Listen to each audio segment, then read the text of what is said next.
me just figure this out. Okay. So, in the chemistry lab and most science labs, we are going to be using the metric system. And so it's important to know what quantities we're going to be measuring and in what units. If you could get out reference table D, that will also share some of those.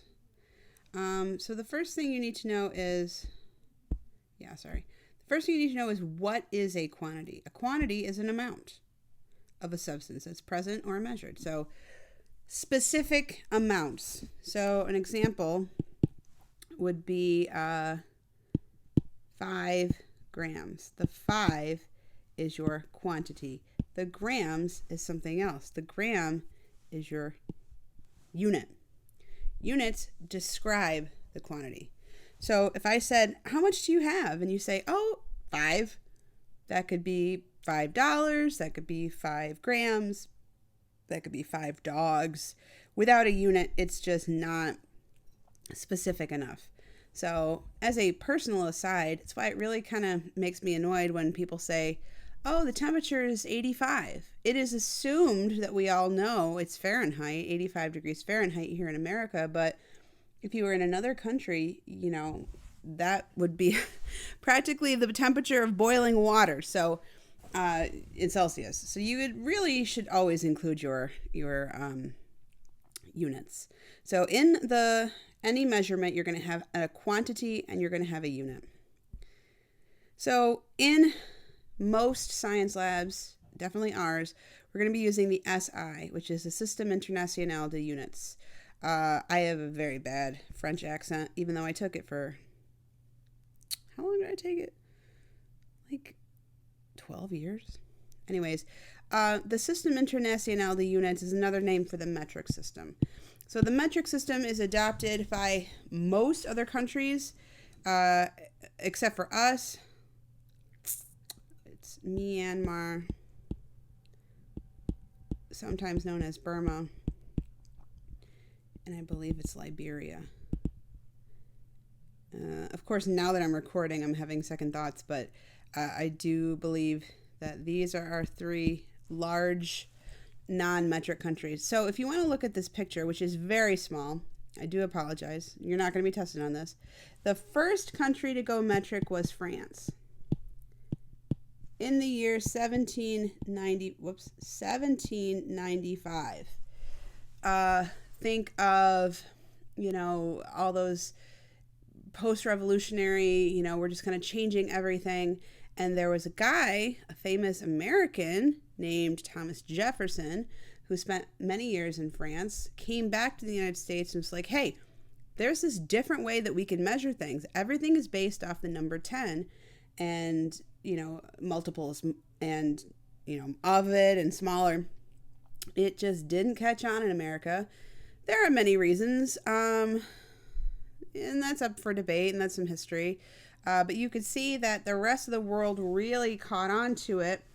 According to this graph, the most recent country to do it is Jamaica in 1998.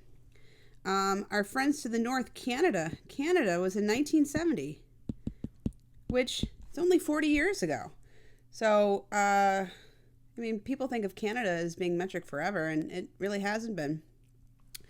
Technically, in the mid to late 1970s, the United States tried to go metric, small little things. There are a few remnants left over, such as soda being found in liter and 2-liter bottles. But it just didn't catch on, and there's a lot of debate as to why.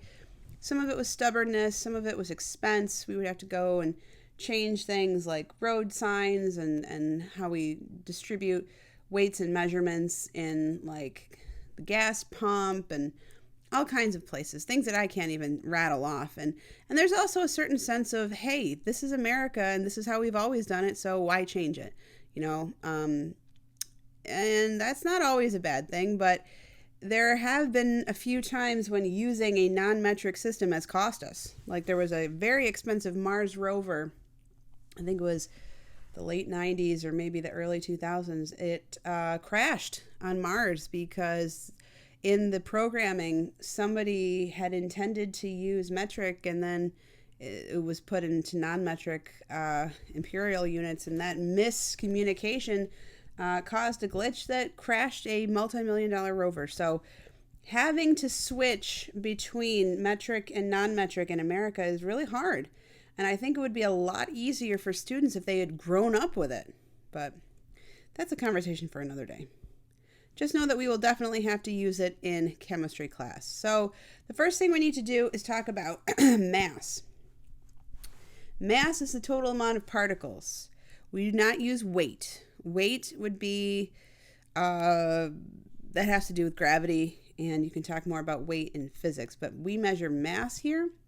We measure it in grams. So grams is our base unit, and an example of a gram, one paper clip, standard paper clip, is about a gram. Another reason why Americans tend to shy away from the metric system or have negative thoughts is because we don't have what we call points of reference. We don't have something that we can harken back to in our memory and say like, oh yeah, that's definitely a gram.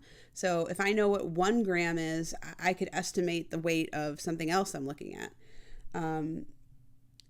Because we just haven't grown up with it. But you know approximately how long a ruler is, so you know how long a foot is, so you could look at something and measure. But there's very few metric points of reference for Americans. So hopefully that'll help. So 1 standard paper clip is a gram. Volume is the amount of space that an object takes up. And that should be something you're well aware of. And by the way, reference table D will help you with these. The base unit in the metric system, or SI, is the liter. And this might be a little bit easier for you. A liter, a 2-liter soda, I think they also sell liters, but I don't buy those as much. I don't know. That's metric. So generally you don't ask for gallons of soda. Gallons of milk, sure, but 2 liters of soda. So that's a standard. That's a point of reference that you could go back to in the metric system. Length, how long a substance is, or the distance between 2 points. So the base unit for length in the metric system is the meter, lowercase m. The height of a doorknob to the floor is approximately 1 meter. And if I was with you, I would show you my meter stick, and that is true. That is true. Meters is the base unit, but we could have things that are larger, like a kilometer or kilometer, centimeters, and millimeters, which are smaller. That's length. Temperature. This is a favorite phrase of the Regents. Temperature is average kinetic energy. Temperature is different than heat. Temperature is the average kinetic energy of particles that make it up. So in the metric system, we will use degrees Celsius. There is also another scale called Kelvin, but that's not something we usually measure in. Degrees Celsius is what the metric system uses. This is a decently warm room, so I'll just say warm. 25 degrees Celsius. Human body temperature, it's like in the low 30s. Well, it's in the 30s. And gosh darn it, if that does not show you that even as a chemistry teacher, I still don't really have a handle on points of reference in Celsius, that just goes to show we should all really grow up with it. And it struggles when it's not second nature. Energy is the ability to do work. Energy is measured in joules, named after James Prescott Joule. He was an English scientist. So to burn a candle, you would get 5,000 joules of heat. A lot of times we use the metric prefix kilo for kilojoules.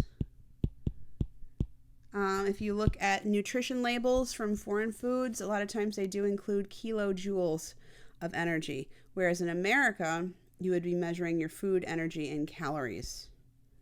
Time, yes, there is a metric unit for time, and it's the second. That is not based on tens, but I don't know. That isn't. Everything else seems to be. I think I'm going to stop there. So changing the size of a unit will be in a different video. Thanks. I'd like to stop now.